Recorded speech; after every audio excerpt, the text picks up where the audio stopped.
mas eu queria fazer uma análise dessa reforma, dessa proposta no mérito também. Queria explicar um pouquinho para as pessoas quais são os pontos positivos, quais são os pontos negativos e por que alguém que tem uma postura conservadora tende a ser contra essa reforma. Por que alguém que tem uma visão de mundo conservadora, ou talvez até liberal na economia, é compatível, tende a ser contrário a essa reforma que foi colocada. Eu queria destacar, então, no começo, 4 pontos positivos, porque o nosso sistema é tão ruim, que mesmo uma reforma ruim tem pontos positivos. É difícil piorar tudo. Em primeiro lugar, essa reforma está substituindo uma série de tributos por 2 tributos do tipo IVA, Imposto sobre Valor Agregado, um federal, um estadual, o que reduz burocracia, reduz custos e simplifica o sistema tributário. Esse é o primeiro ponto positivo. Em segundo lugar, essa reforma acaba com a cumulatividade, o que eles chamam também de imposto em cascata. O que é isso? Isso significa que hoje na indústria, alguém que produz uma borracha vende para uma indústria que vai transformar aquilo num plástico, num PET, que vende para a indústria do refrigerante, e em cada etapa é cobrado o imposto sobre o valor inteiro. E é incorporado o valor daquele imposto que a empresa paga para o governo, é incorporado no valor do produto. E aí vai para a próxima etapa e a tributação incide novamente sobre o valor inteiro. E lembrem que esse valor inteiro já tem incorporado um pedaço do tributo, né, da fase anterior. Então, em cada etapa se cobra o valor inteiro, o tributo sobre o valor inteiro. O que é essa mudança? A mudança dessa cumulatividade para não cumulatividade vai fazer com que, em cada etapa, só se cobre imposto sobre a diferença de valor entre a etapa anterior e a nova. Então, por exemplo, se uma empresa lá produz borracha e vende por R$10, essa primeira empresa vai pagar imposto sobre R$10. Vende para a segunda, que vai transformar aquela borracha lá em um plástico, em um que for, uma garrafa, vamos supor. E essa segunda empresa produz aquilo e vai vender por R$20. Só que em vez de ele pagar o tributo sobre os 20, ele vai pagar sobre 10. Por quê? Porque a diferença entre o primeiro valor de compra, R$10, e o valor de venda, que é R$20, vai pagar só sobre a diferença. E vende para a terceira, empresa de refrigerantes, vamos dizer. E essa empresa de refrigerante vai vender por 30 e vai pagar imposto não sobre os 30, mas só sobre a diferença, sobre o valor que agregou. A diferença entre os R$20 da venda da compra, né, anterior, da indústria anterior, vendeu para ela por 20, e agora ela vai vender por 30, então vai pagar imposto só sobre 10, que é a diferença entre as etapas. Isso é bom porque isso ajuda na industrialização. A gente vem vendo um encolhimento das indústrias nacionais. O terceiro ponto positivo é o de que a tributação não vai mais acontecer na origem, onde se produz, mas sim lá no destino, que são os grandes centros consumidores. Por que é ruim a tributação na origem? Porque isso dava margem para a guerra fiscal. O que é isso? É o seguinte, o grande centro consumidor é São Paulo. O que interessa economicamente? Então, qual é o modo mais eficiente de você organizar a economia? É você colocar a indústria do lado da cidade de São Paulo.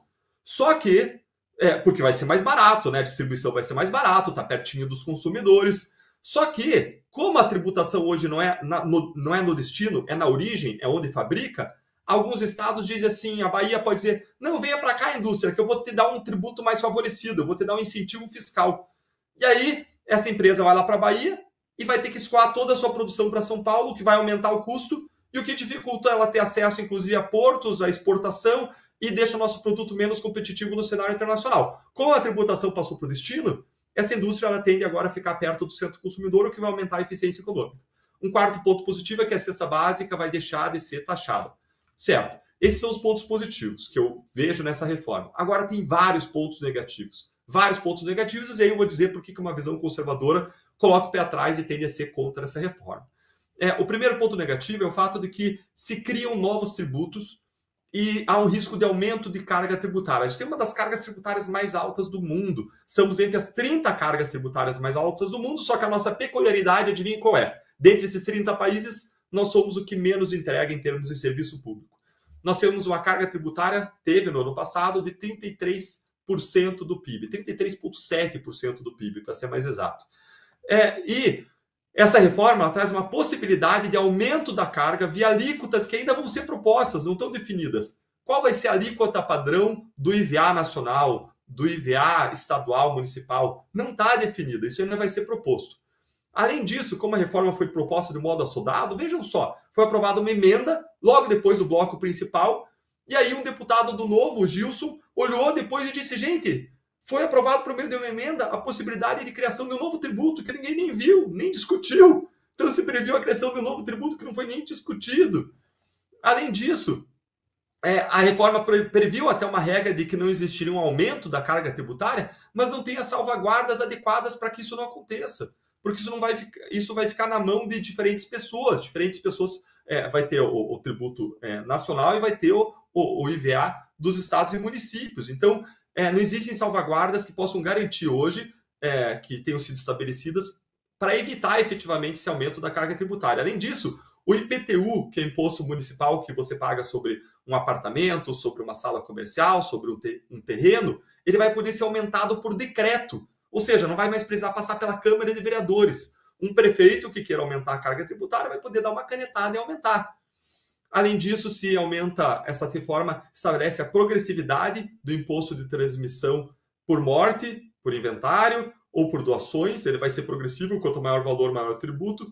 Já está indicando aí um novo aumento também tributário aí. E se criou uma hipótese de um imposto seletivo que vai incidir sobre aquilo que gera um mal para a saúde ou um mal para o meio ambiente. Mas, gente, o que gera mal para a saúde? Você vai poder impor um imposto seletivo sobre uma bolacha recheada, porque isso gera no longo prazo mal para a saúde, sobre um produto que tem açúcar, e grande parte dos produtos tem açúcar, porque açúcar faz mal para a saúde, até sal em excesso faz mal para a saúde. Então, se criou um imposto seletivo que, de repente, daqui a pouco o governo vai poder estar manejando sobre uma série de itens de modo discricionário, de modo sem as amarras devidas. Então, o primeiro ponto negativo são vários, né? Vários em um. O primeiro ponto negativo é a criação de novos tributos, o aumento desses novos tributos, esse risco de aumento da carga tributária por um governo que sabe gastar, não sabe economizar. A gente sabe, o governo do PT é assim. O segundo ponto, que foi destacado, é uma reforma que traz mais Brasília, menos Brasil, por isso que os prefeitos foram contra. Isso concentra a arrecadação em Brasília, diminui em mais de 100 bilhões a arrecadação dos municípios, e se cria ainda um fundo regional para desenvolvimento das regiões do Brasil, mas sem critérios claros de para onde vai ser aplicado. E veja só, foi criada uma fase de transição da reforma, que vai durar a partir de 2026 até 2032. Vai começar justamente no último ano do governo Lula essa centralização. O que, conhecendo o PT e Lula, o histórico deles me deixa um medo, de que eles usem essa centralização, essa força sobre os tributos e sobre a redistribuição para os municípios para segurar verbas, para conseguir apoio dos municípios, para favorecer aqueles municípios dos governos petistas. Então, eu tenho receio em relação a isso. Esse é o segundo ponto, gente, é o ponto de centralização. O primeiro ponto foi o aumento de carga tributária. Terceiro ponto negativo, existe uma transferência grande da carga para o setor de serviços. Eu estava ouvindo o economista Ricardo Amorim fazer uma avaliação, ele falou que essa reforma ela reduz em 500 bilhões a carga sobre a indústria, acabando com aquela cumulatividade que eu mencionei, mas essa carga tem que vir de algum modo. Se reduz o tributo aqui, você tem dois modos, ou você vai reduzir despesa, que é o que era o ideal, mas o governo não fez esforço nessa direção, então ele vai ter que transferir isso para outras pessoas. Para quem? Vai transferir 20 bilhões de reais para a agropecuária, e o resto, 480 bilhões, vai ser transferido para o setor de serviços, incluindo o comércio, que é onde está a maior parte dos empregos da economia. E até o Ricardo Amorim falava, gente, isso aqui vai gerar desemprego, e ao gerar desemprego, vai gerar diminuição de consumo, que gera diminuição de produção, e aí você entra num círculo vicioso, porque gera mais desemprego, e por aí vai. Então pense o seguinte, você que vai num salão de beleza, esse salão de beleza vai ficar aí 30% mais caro, o que vai acontecer? Muitas pessoas vão começar a fazer a unha em casa, cortar o cabelo em casa, isso vai gerar demissões, isso vai gerar um problema. E veja que esse passo a tributar mais justamente o setor que é o setor da quarta revolução industrial, que é o setor de serviços, é o setor digital. Então, essa reforma foi discutida há 30 anos e ela responde mais a demandas do passado do que demandas do presente e do futuro, sobrecarregando uma área que é a área do futuro, que é a área da digitalização. Só para lembrar, a gente teve 4 revoluções industriais, né? A primeira lá, das máquinas a vapor, do carvão, depois lá no século 18, 19. Depois a gente tem, na segunda metade do século 19, no começo do século 20, a segunda revolução industrial, que vem a energia elétrica, o petróleo, o aço, o avião. Aí depois tem uma outra revolução industrial a partir de 1950 até 2010, que envolve aí a internet, os microcomputadores, o capitalismo se consolida, entra o telefone celular, e a gente tem uma quarta revolução industrial, que começou em 2011, que é a da indústria 4.0, que é a da área justamente dos serviços, das novas tecnologias. E vai ser aumentada a carga justamente nisso, no futuro. Quarto ponto negativo, tem uma série de exceções lá nessa reforma tributária, uma série de puxadinhos que vão permitir que as empresas, por exemplo, jornalísticas e audiovisuais, tenham uma redução de 60% dos tributos, tem uma série de exceções, quando, na verdade, a reforma veio justamente para acabar com as exceções, acabar com incentivos fiscais específicos. E, em quinto lugar, a gente vê em todo momento na reforma a previsão de que determinados assuntos vão ser regulados por lei complementar.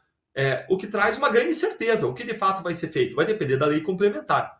E por que eu disse que uma postura conservadora tende a ter reservas em relação a isso? Porque lembre, gente, quem pensa no mundo ideal, numa utopia, na mudança por meio de revoluções, é o progressismo. A postura conservadora, ela olha para a mudança como algo necessário, mas informado pela sabedoria do passado, com passos de cautela, informados por virtudes, valores, pela experiência do passado.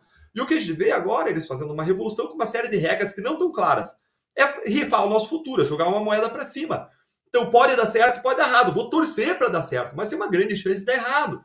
Isso não está informado pela sabedoria do passado, por medidas que deram certo no passado, por análises, por evidências, por dados, não tá sólido o suficiente, não teve discussão e amadurecimento o suficiente. Então, o conservador, ele tende a ter reservas, cautelas, e tende a ter uma inclinação contrária a tudo isso que está sendo feito, em razão de todos esses contras que eu mencionei, esses 5 contras, e em razão da nossa tendência de querer que a mudança seja feita com passos graduais, informada pela sabedoria do passado, com base na experiência, o que não está acontecendo nesse caso.